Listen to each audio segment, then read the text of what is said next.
and thank you for joining us for our newest webinar. This is on cardiovascular training. So we've been through a few rounds in overall big picture health improving activities that can really move the needle in improving your overall health and longevity. We first discussed sleep quality and duration, and then we did a bit of a dive into nutrition, and then most recently we talked about resistance exercise and how to make your body more resilient. And now we're going to get into how to train the cardiovascular system and why. Why do we need it? And what is it for? And how do we do it?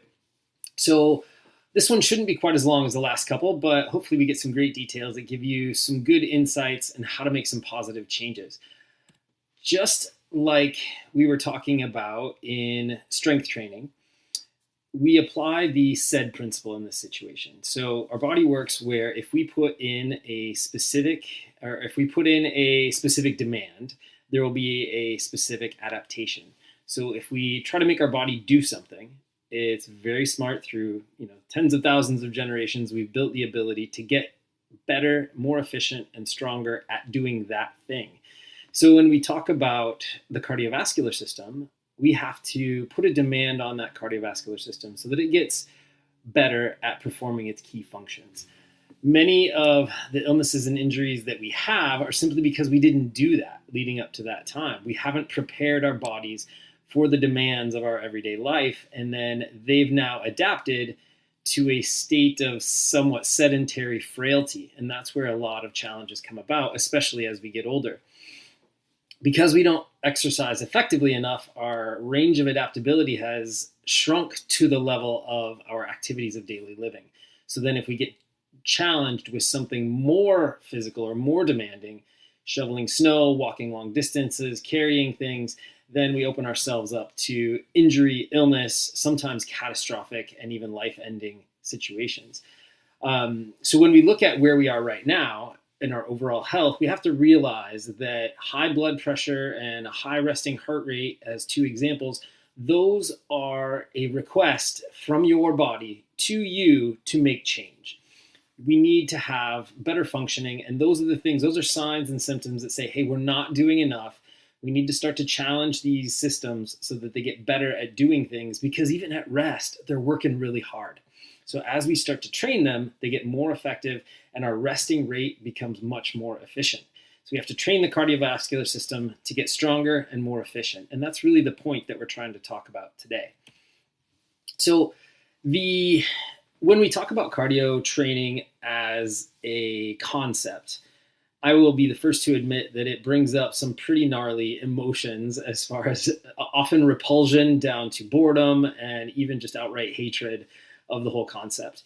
Not too many people, I would say, are out there just really loving cardio as a big portion of their life. So then we look at it, why?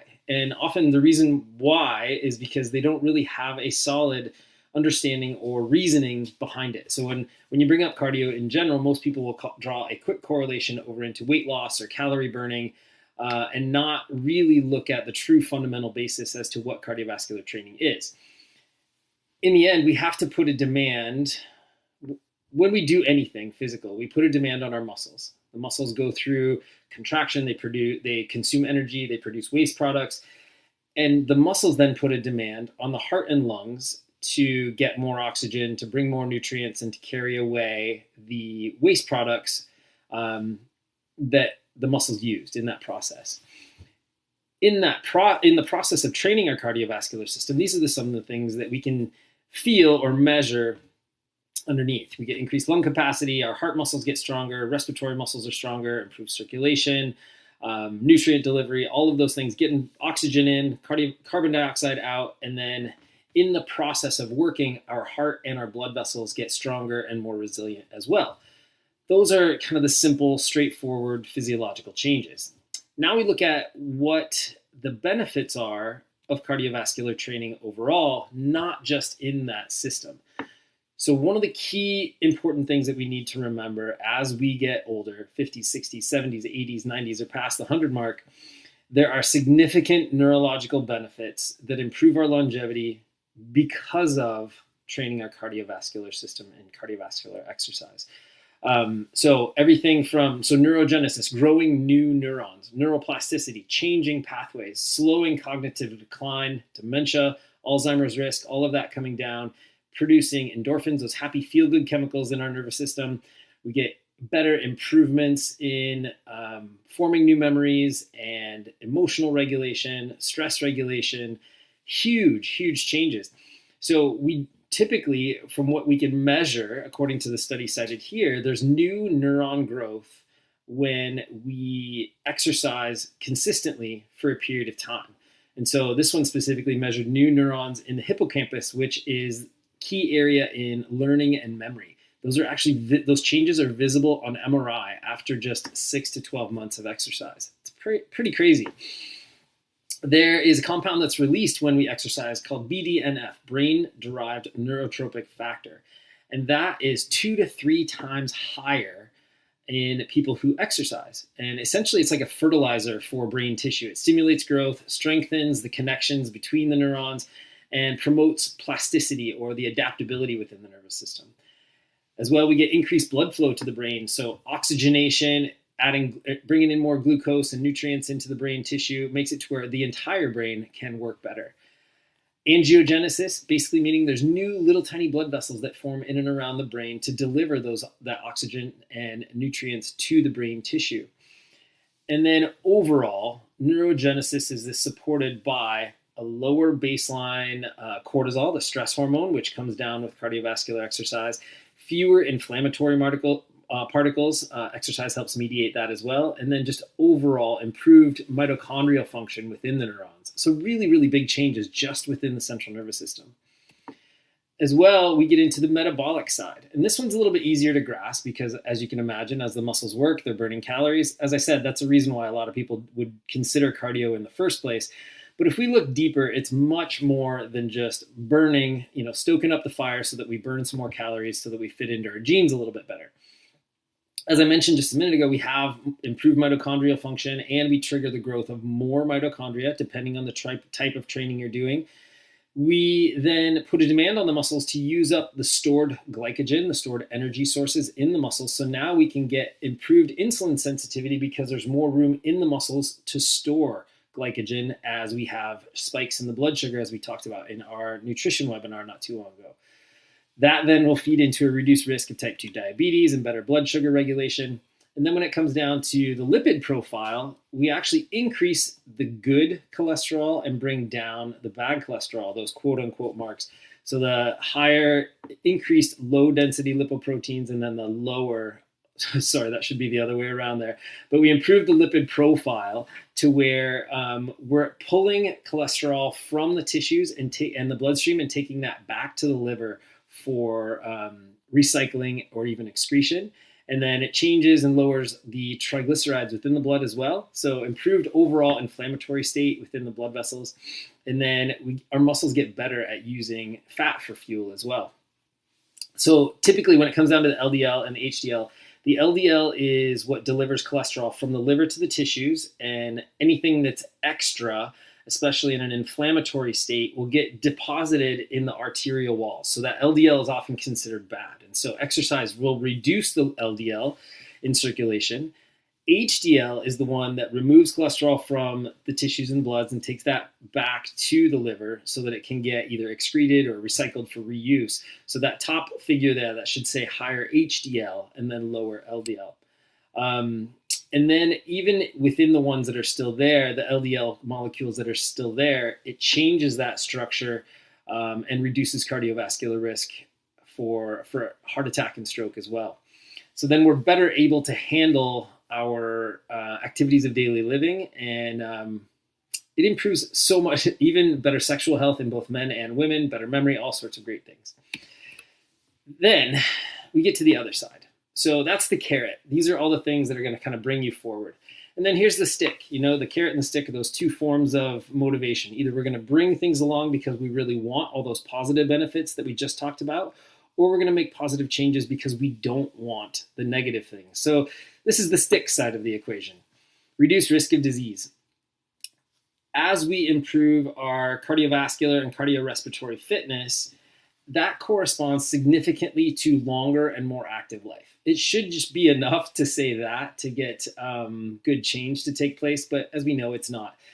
The top three on this list, heart disease, stroke, and type 2 diabetes, kill about 80,000 people a year in Canada. If it was easy just to understand the concept of cardio getting things better, that would be one thing. But clearly, we're still dealing with quite a bit of these issues, and we need to make big change in order to see positive outcomes later in life. I think we could do a lot better in preventing most of those 80,000 deaths per year.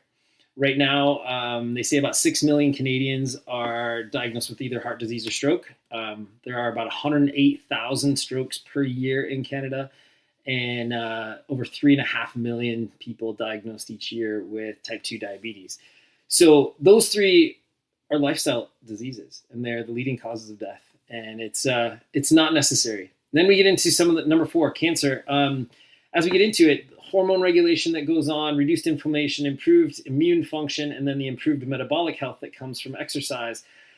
They put it to where certain types of cancer, so for example, breast cancer, about a 10 to 25% reduced risk, colon cancer, 20 to 30% reduced risk, endometrial cancer, 20 to 30%, lung cancer, 10 to 20%, all of those below age and sex matched. So, everything's the same between these two populations except this side exercises.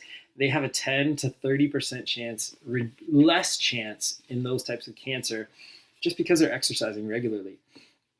And then metabolic syndrome, number 5 there, that's that combination that we talked about through the nutrition and resistance exercise webinars, the combination of factors that are leading to central obesity, type 2 diabetes, premature death, etc.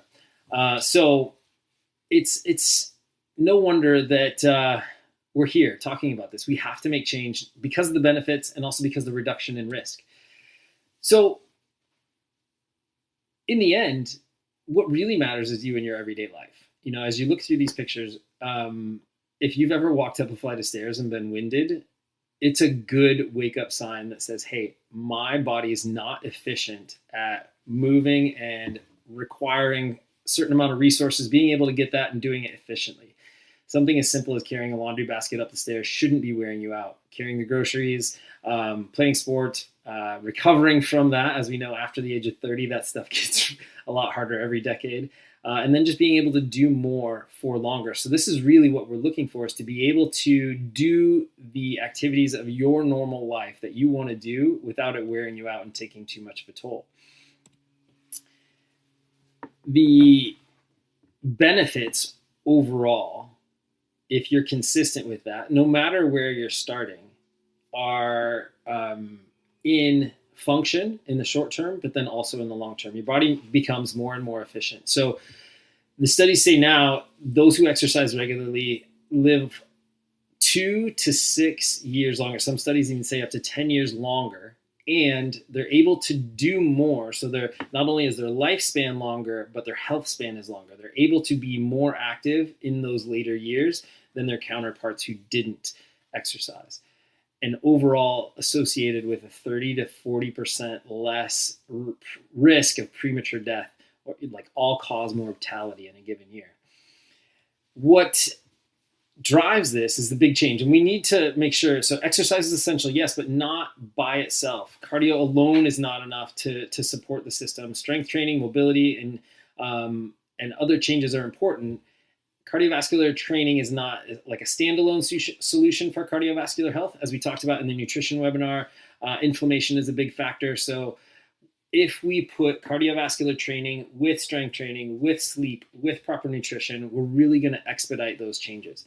But people who exercise regularly live years longer than those who don't, and are generally more able to do the things than those who are sedentary. And this is a great place to start. So what actually is cardio? When we look at it, the cardiovascular system is made up of your heart and your blood vessels, but then it's also pulling oxygen from the lungs, dropping used up carbon dioxide back off to the lungs, and then we got to deliver that and all of the nutrients from the digestive side over into the muscles and tissues that need it. So really what happens is we perform an activity that makes it to where our muscles make a demand to perform an ongoing activity. The muscles demand oxygen and nutrients from the lungs and from the heart. The heart has to ramp up its delivery, so it has to beat faster and put more blood into each pump so that those nutrients can get delivered to the tissues as quickly as possible.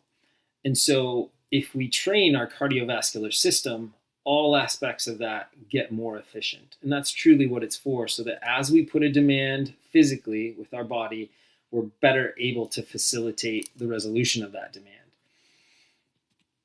So, as an example, I know there's some numbers here, there's some pictures. It starts to get a little scary when it looks like a mathematical problem. But as an example, as we start to exercise, so if we look at cardiac output, that just basically says, in a minute or in a given amount of time, how much blood can the heart pump through the body?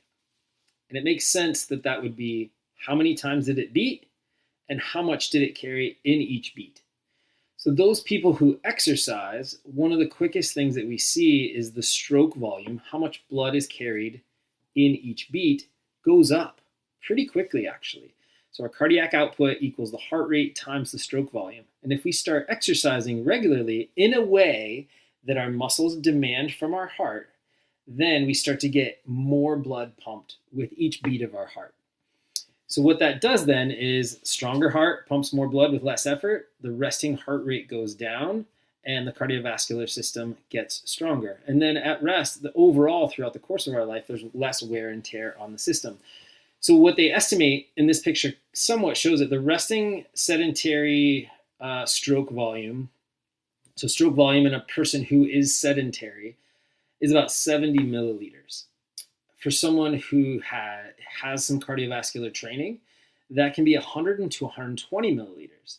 And so what that breaks down to mathematically is then for every beat of the heart, someone who has undergone cardiovascular training is doing 42 to 71% more efficient work than those who haven't. Can you imagine being 42 to 71% better at your job than a coworker just because you put in the effort? Some of us are living, I imagine some of you have probably lived that life, but getting 40 to 70% more work done at the same time, same number of hours with the same resources, just because you put in the effort and got better at doing it. So like I said, at rest, the overall net effect of this, at rest, you lower the beats per minute, the resting heart rate, and that means less wear on the system, which is a positive overall. But so as we start training, stroke volume is one of those first things that starts to get better and better and better. And even within a couple weeks, there's good signs of that taking place. When we talk about how to go about training the cardiovascular system, there's two dimensions we have to work with. So if you think about the cardiovascular system as your engine, that's what delivers the nutrients to the body so that it can do the things that it needs to do. And if that stops, everything stops. So similar, that's the engine. So if we think about it in the shape of a pyramid or a triangle, there's two dimensions to it. We're going to look at the base, how wide the bottom of it is, and then how tall it is. Those are two different factors that have to be trained differently. And so even people who have been performing cardiovascular activity for a long time need to take this into account because they may be focusing on one aspect or one dimension more than the other. That's quite common, and will benefit from bringing the other one back in. So let's look at those two. First, we'll look at the height of the pyramid, the peak output, or what we refer to in science as the VO2 max. So that gets, again, as soon as we start talking about symbols and stuff like that, then people get a little skittish. But if we think back to the cardiovascular system, one way to measure how efficient it is how well can we take oxygen from the lungs and deliver it from the body tissues and then take carbon dioxide and put it out. So one of the ways that we can measure this, how effective it is we can measure the volume of oxygen that we can effectively take in.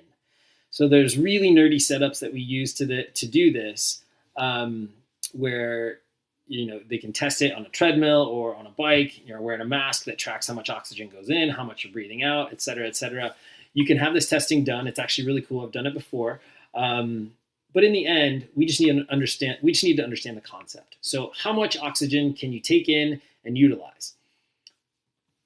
it makes sense that if we can take in and utilize more oxygen over the course of time, over the course a set amount of time, then we're getting better, efficient, more efficient engine function, right? VO2 max is a strong predictor of mortality risk, so lower cardiovascular disease risk and lower all-cause mortality. It's the factor that is highest correlated with longevity, is VO2 max. So the maximum rate that your body can take in, transport, and use oxygen during exercise. And what it represents is your aerobic ceiling.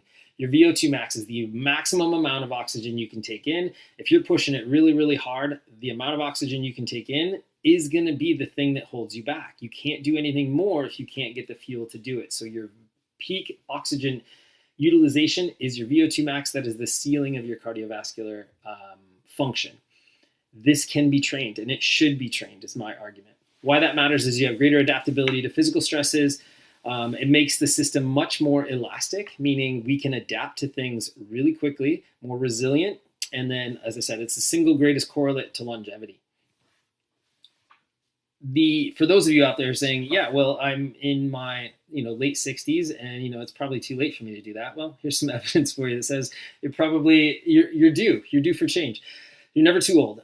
This study, they took men and women, 63, 64 years old in good health, took almost a year of training, because this isn't going to happen overnight. You need to put some demand on it. Within a couple of weeks, you can start to notice some change, but in order to get true measurable things, and honestly, we want to adapt a training style that we can have forever. Same with nutrition, our lifestyle, positive lifestyle changes, the things that work the best are the plans that you can stick with. So that's what we're looking for, is long-term efforts.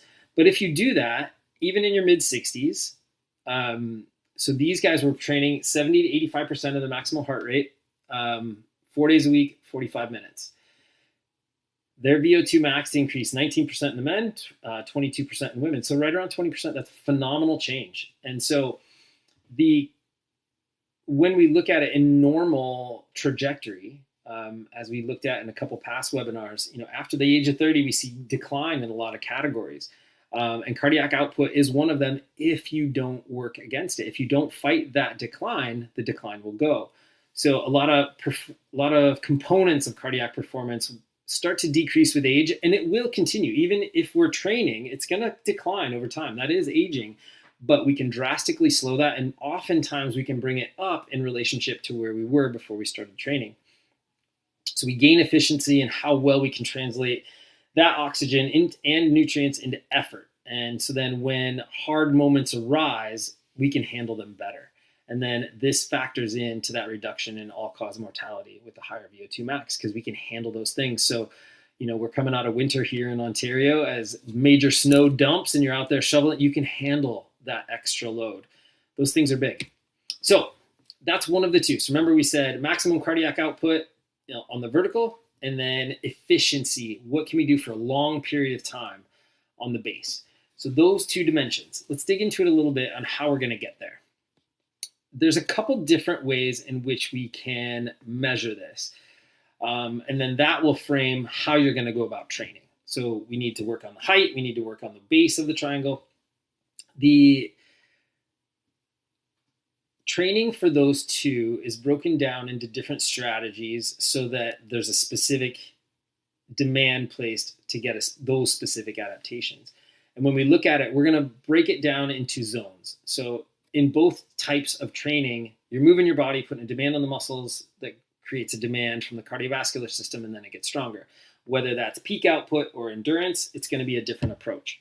So we start with understanding the heart rate situation anyway. So heart rate zone training is a really, really good way to do this. There's really two ways that we're going to look at. How do you kind of monitor your training during your cardio? First one we'll talk about is heart rate training. So you can go through some testing and figure out what your maximum heart rate is.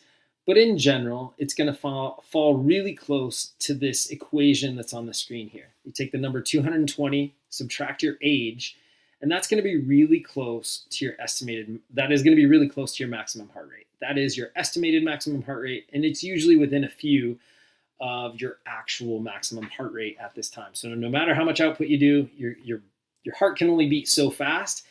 That tends to slow down with age. So 220 minus your age is your estimated maximum heart rate. And then heart rate zones are based on percentages of that. So generally broken into 5 zones. I've seen it as 6, but most typically in 5.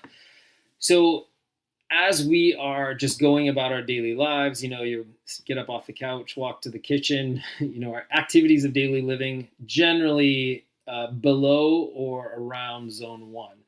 So if they say a normal resting heart rate is in the low 70s, 85 to 101. This is based on this example that's shown on the screen here is in a 50-year-old. And men and women are the same as far as heart rate goes, as far as this math is concerned.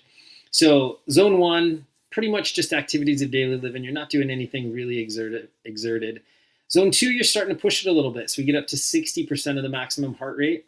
And then zone 3, 70, zone 4 and 5, 80 and 90% of that maximum as an example. So they are broken down so that we can start to target those 2 different types of training. So zone 2, can make you better at maintaining effort, endurance, and adapting effectively, so improving resilience. So zone 2 training, up to around that 50 to 60% of your maximum heart rate range, really good. The peak output, the vertical, so that zone 2 is for the base, and then zone 4 and 5 are for the VO2 max training, the ceiling. We're trying to raise the ceiling of your cardiac output. So zone 4 and 5 are peak output for improvement, and those challenges are episodic, so they come in intervals because whereas you can do zone 2 training for a long period of time, zone 4 and 5 are interval training. So you do it a little bit, recover, a little bit, and recover. If you don't have a heart rate monitor is a really easy way to do it. A lot of, Apple Watches have them built in now, the Whoop band, sometimes the rings, the wearable technology is really nice. I'm not a watch and wearable kind of guy, but I do have a heart rate monitor that I put on as a strap on my chest, and then that syncs to a Bluetooth app on my phone, and that's how I monitor mine. And then, so if I'm in a workout, I can actually have the heart rate right on the screen of my phone, and I can actually focus on that. In the absence of a heart rate monitor, you can use what's called RPE. So that rate of perceived exertion, like how hard does it feel like you're working?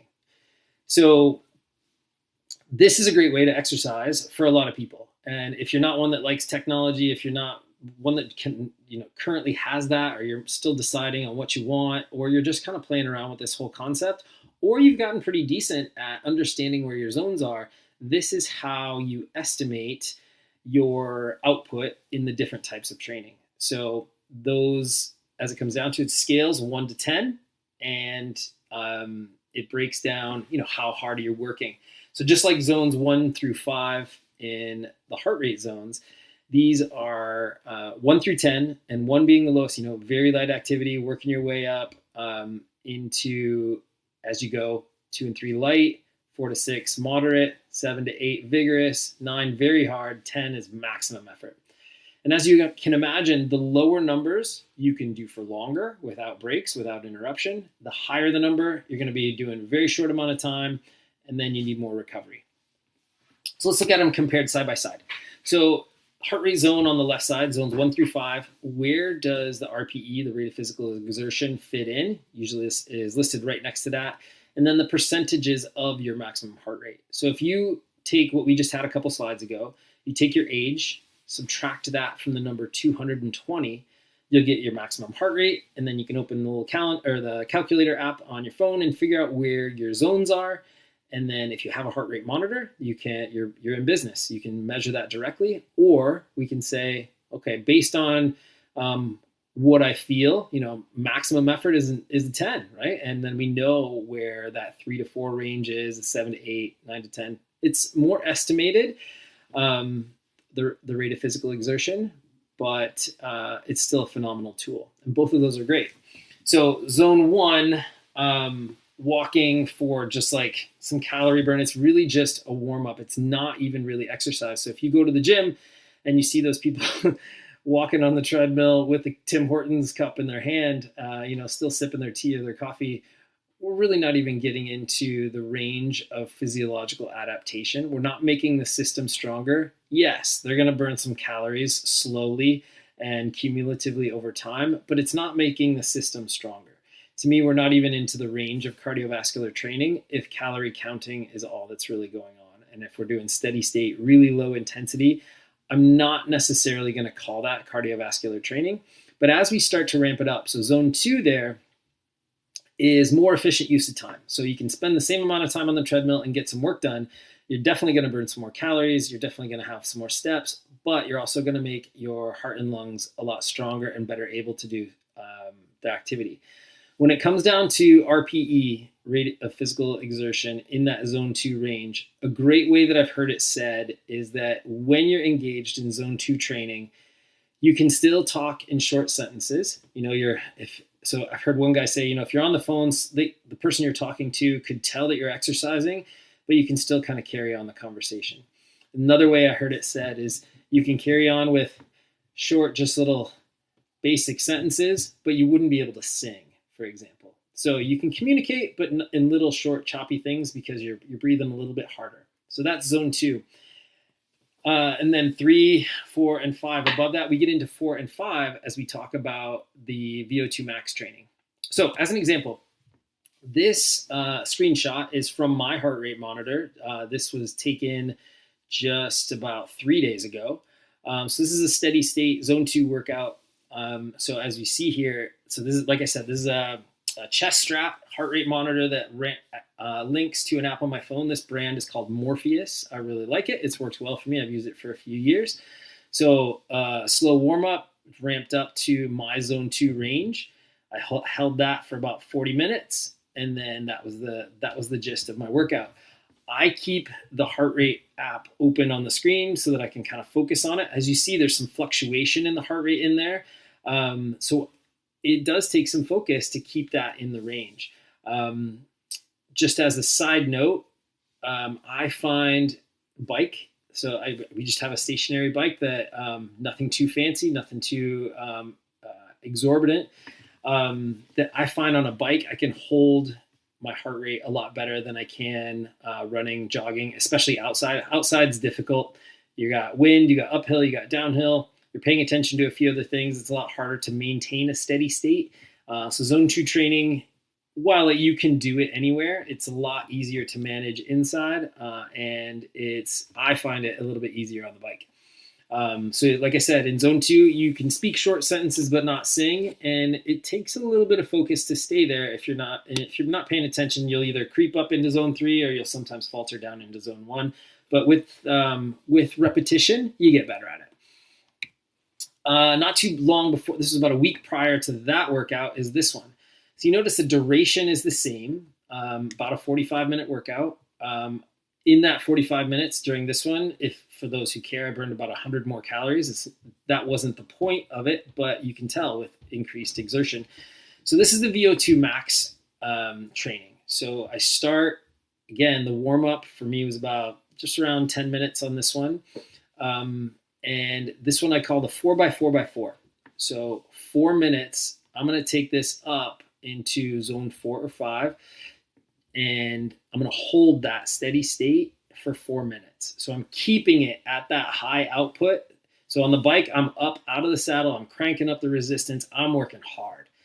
Mouth open, it's not pretty, it's really, really hard. I hold that for 4 minutes and then back off, let it come back down to that zone 2 range for 4 minutes. And then we do that for 4 rounds. So 4 minutes on, 4 minutes off, 4 rounds. So I'll be honest, this is a brutal workout, and I recommend, if you're going to look into something like this, if you haven't done it before, make those all-out efforts a little bit shorter. Start maybe 2 or 3 minutes, and then keep that longer, 3 to 4 minute recovery, and then ramp it up. Do maybe a couple intervals. This is a fun workout. It's brutal. It's a good way to torture yourself a little bit, and everything for the rest of the day is a lot easier after this workout's out of the way. I've done this with my kids in the room, and they get a kick out of watching it too. It's hard work, but it really pays off. And then make sure you're cooling down afterwards. So we're taking this, and this is trying to improve the height of the triangle. So I'm pushing my cardiovascular system. So in this one, as a side note, if you look at that third bump on the graph, there's that one little peak that went higher than the rest. Mathematically, my maximum heart rate through that equation, I hit that number and maybe one or two over it in that repetition. Or I think I was right at it. I think it was my max heart rate, theoretically, according to the estimate now, is 172. And I hit 172 in this workout. It's hard to stay there for very long. And that's not the objective. Sometimes it'll creep up to there. It felt good at the moment. And then in that fourth rep, I tried to get back there and it just wouldn't go. So your workouts are going to be variable. Some days are going to be great. Some days are going to be terrible. And that's in resistance training, cardiovascular training, life in general. Sometimes it doesn't always go as easily. So again, if you're thinking about RPE, the rate of physical exertion, in this rep, the 4x4x4, we're up around 8 or 9 for total output. And then you come down to that 3 or 4 range as recovery. So those two concepts of steady state in zone 2 and then the VO2 max training through intervals is really good. Another way to do interval training is sprints. And sprints, I love. This is, again, pushing your body to its upper limit for a very short amount of time and then allowing it to recover. And doing that a few times so that you're putting a demand on both the muscles, the cardiovascular system, and the neurology, as well as proprioception and all these other things that your brain and your body have to wake up and say, oh, this is a possibility that I'm going to have to put this out in regular life. So I need to get better at this. So sprint training, you're going to go up into zone 5. So all out effort. The good news with this one is when you first start doing this, it's only going to be 10 or 15 seconds. In the end, sprint training, 30 seconds maximum. So those outputs are 30 seconds. And then you're going to allow a full recovery, 2 to 4 minutes. So if you're actually sprinting, running, then you run from it and then you're just walking. Let it almost fully recover. So a full recovery before you do it again. You're going to start with just a couple and then build the number of intervals up. This is the concept of like high intensity interval training is the sprint aspect where you'll take your heart rate up and then let it come back down. Same idea. Sprint work where actually the whole purpose of it is the exertion side for that short amount of time, let a recovery come in and then back up again.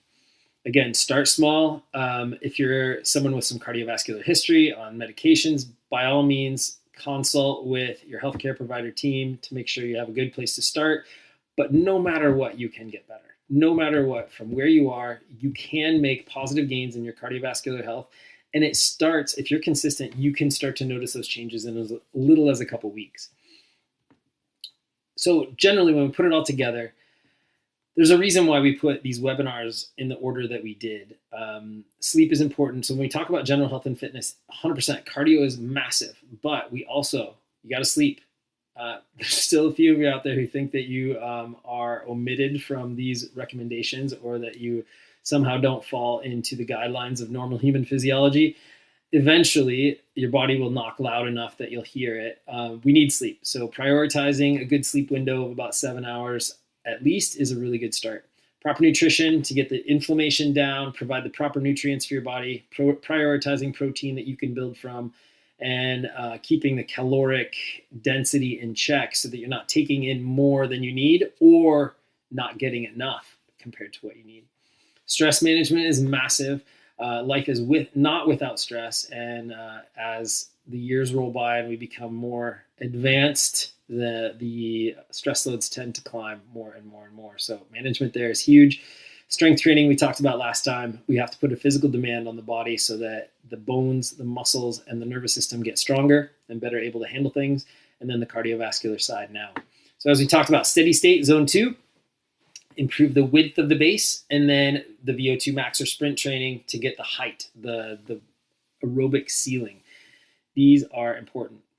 Now, some caveats. When it comes down to cardiovascular training, not everyone is the same. We talked about this a little bit over the last couple of webinars too. Women are a little bit different than men. Women already so one of the benefits of zone 2 training is it improves the number of mitochondria in the cells, and it improves your ability to do more steady state. Women are already there. They already actually have greater mitochondrial density in the big muscles. So women typically don't need as much zone 2 training, especially as we get into perimenopause and menopause or postmenopause. Women have a higher baseline mitochondrial density, as it says here, better fat oxidation. Those are two of the really big reasons why zone 2 is recommended in men. And then just different hormonal responses when it comes down to exercise overall. And that we'll talk about in just a sec. So menopause generally, as you know, lower estrogen, a few other markers that make it to where the fitness or the training style has to shift. So as we get into it, when we talk about the hormone side, cortisol is the stress hormone. And so as estrogen dives post-menopause, cortisol has a bigger role in female physiology. And so the overall cortisol load should be monitored or at least kind of taken into account. And so because women already have the better fat oxidation and the higher mitochondrial load or mitochondrial density, now we can shift over and say, hey, if you spend more time in zone training as far as like sprint training and even VO2 max training and less time in zone 2 steady state, you'll have a lower cortisol risk or a lower cortisol cumulative load.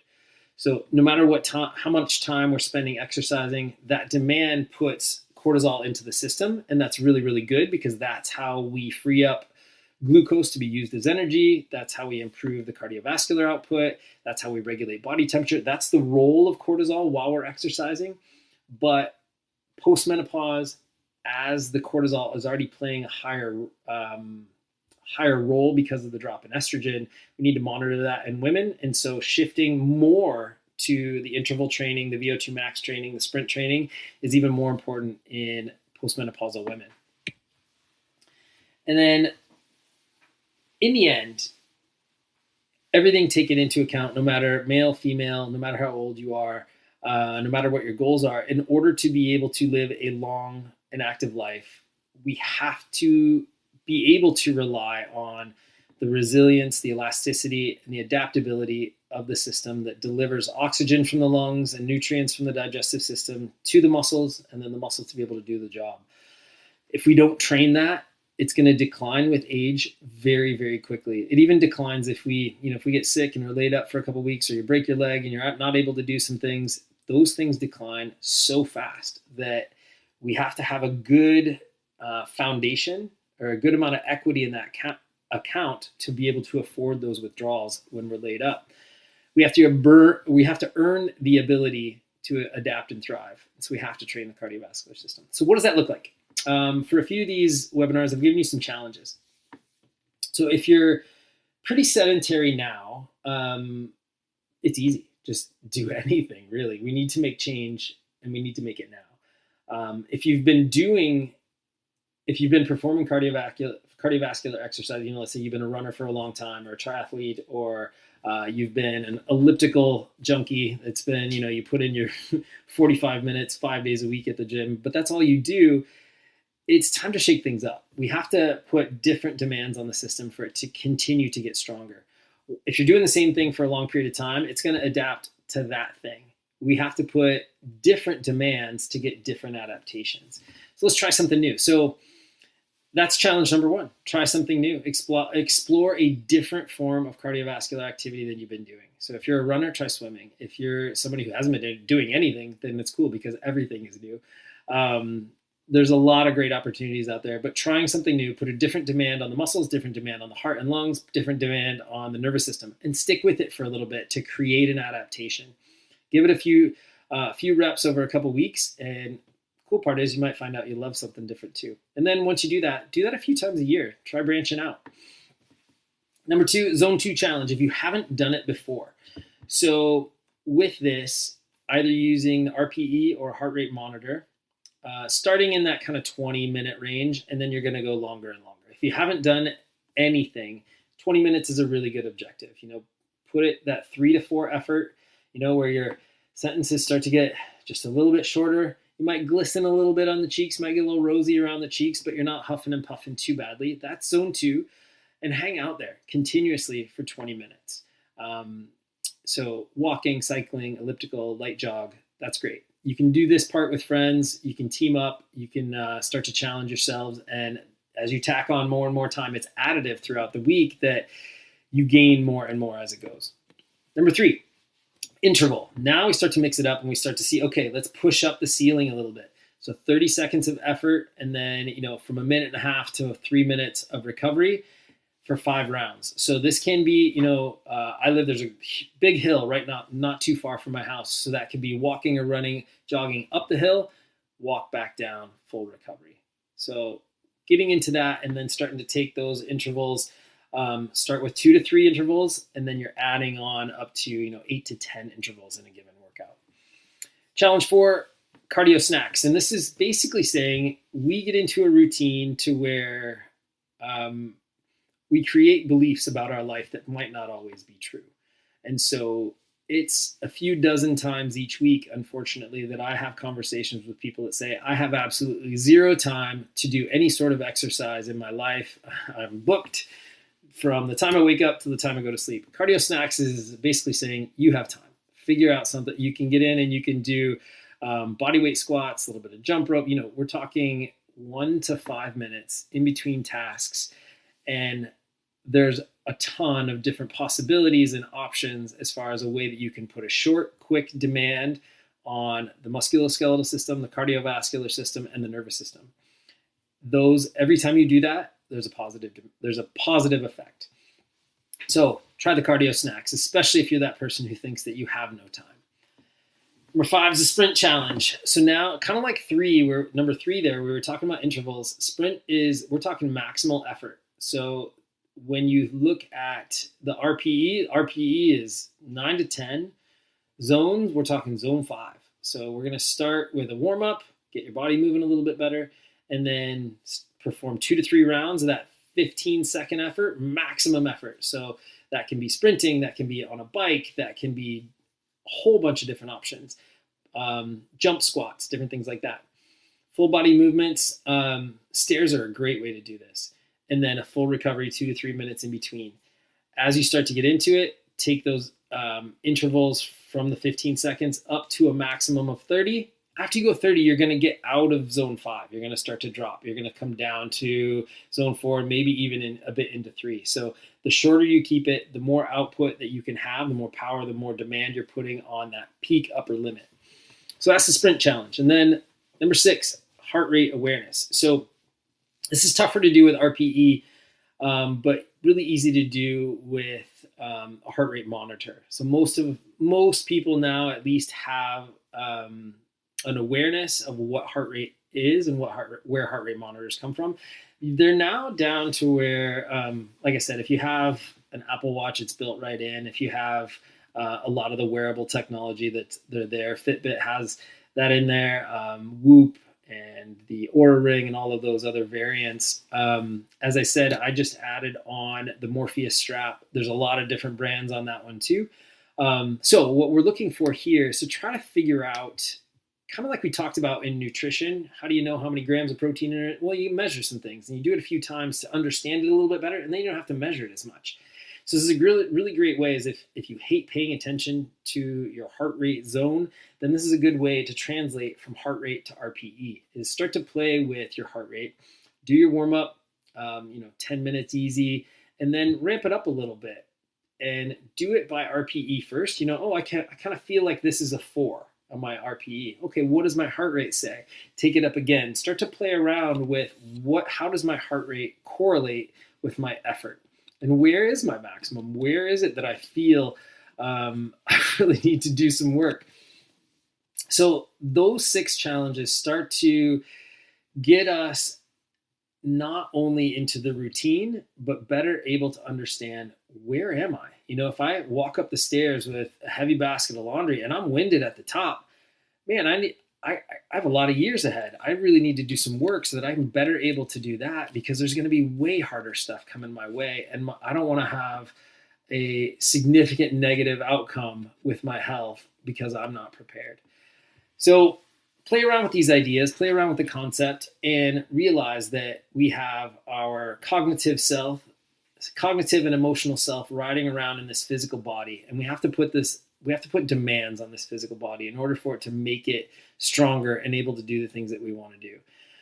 We need to give it the recovery and the fuel that it needs through sleep and nutrition. We need to put some demands on it to be able to push hard and lift and move around and be resilient to disease and impact and accident through resistance exercise. And then we need to fire up the engine through the cardio side. I hope you guys have enjoyed this webinar. And if you have any questions, feel free to email us at info@dynamicbalancechiro.com. And be on the lookout because we'll have more webinars coming your way shortly. Hope you had a great day.